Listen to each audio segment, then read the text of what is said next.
Hello everyone, welcome or welcome back. If you're new here, thank you for joining. If you're returning, thank you for returning. Today we're going to be doing an Oracle unboxing. I just got this one in, the Alchemist Oracle. I did order it off Amazon, which I don't always like doing. And one of the reasons I don't is because Amazon likes to put stickers on stuff. So, anyways, this is the Alchemist Oracle by Zoe Sandler. So let's dive into it. This is a really extravagant box interior for an Oracle deck immediately when you open it. I love it. I think it's beautiful. But I don't think I've seen so much intricate detail put into the interior of an Oracle deck box before, which I find really interesting and fascinating. I do think that this was technically an opened deck before. I don't know how it's boxed, but usually you don't get a white paper. It's usually indicative of Amazon repackaging. Okay, so this is the book, Elixirs for Personal Growth and Well-Being.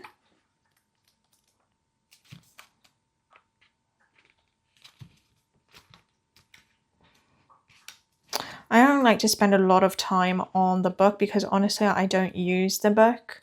It's got your typical spreads. It goes through your alchemical symbols at the beginning, which I think is really good if you're not familiar with alchemy and kind of the concept of alchemy and the concept of the alchemical symbols, right? I think that this is a really great introduction for those of you who are like a complete beginner into alchemy and you're just wanting to get into it. It does have an affirmation. So this one is Dead Sea Salt. So you've got salt. It gives you an affirmation right out of the gate before it goes into kind of describing a bit about the card. And then it kind of gives you like this fun fact at the end here. So explorers have set sail on many a deadly quest, braving the high seas to find just the right type of sea salt for this potion. Collected from the shores of the Dead Sea and distilled by alchemists, this potion purifies and protects starfish with cling to the ships, offering guidance and protection, even plugging the odd hole on the boat, proving good fortune for sailors. Okay, that's just one example. They don't show color. I don't know if the cards themselves, I'm assuming the cards are color, but the miniature cards are not color in the book. Not a down, it's just a comment. And it goes through other oracles that this creator, that the publisher, has. That's interesting because I did not even know about this publisher. So that aside, let's get into again, marveling at the box. And I'm marveling that same image is at the back of the cards. Like, in all honesty, it's a very intricate image to have on the back of your card. There's a lot of detail that went into this, for sure. Definitely onto the back of the card. Now flip it over. Right. Okay, so the cards are not colored actually. So it's an accurate depiction of the cards in the book because the cards themselves don't actually have color. Something to know. So we're just going to do a really quick walkthrough, you guys.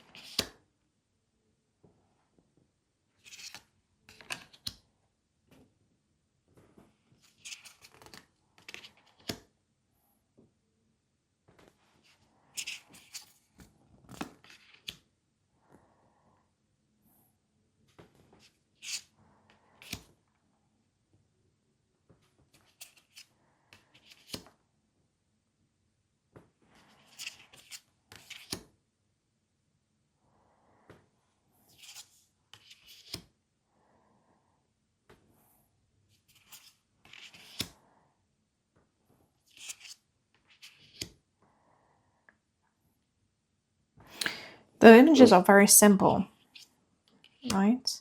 But there's a lot to them at the same time. Right, you've got the alchemical symbols that are kind of in the background ever so slightly. They're not front and center. You know, the images are seemingly simple and they're black and white, but contain a good amount of information.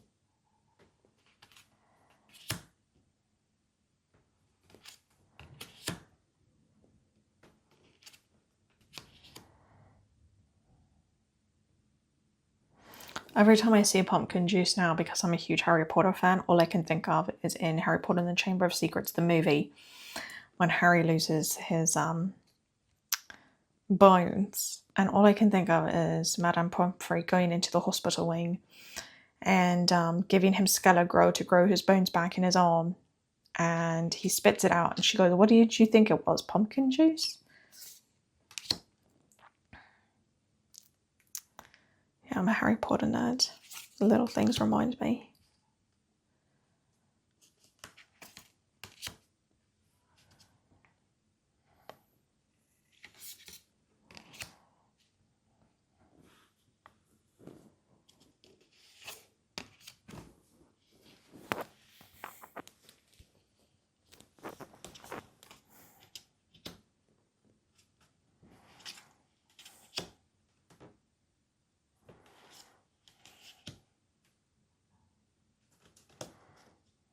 This is an interesting depiction of spirits.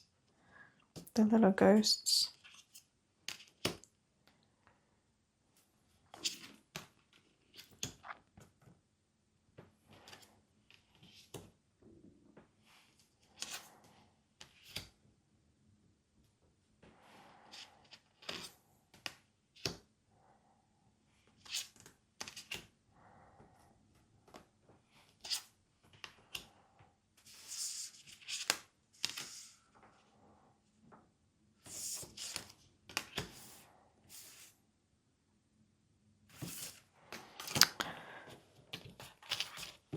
The cards are a little bit larger than what I like. I unshuffle them, okay, but it will be a little bit of a stretch for me. They're a little bit larger than what I like. They're more of a matte card. You've got just the ever so slightest of finish, but nothing extravagant. They're not gilded.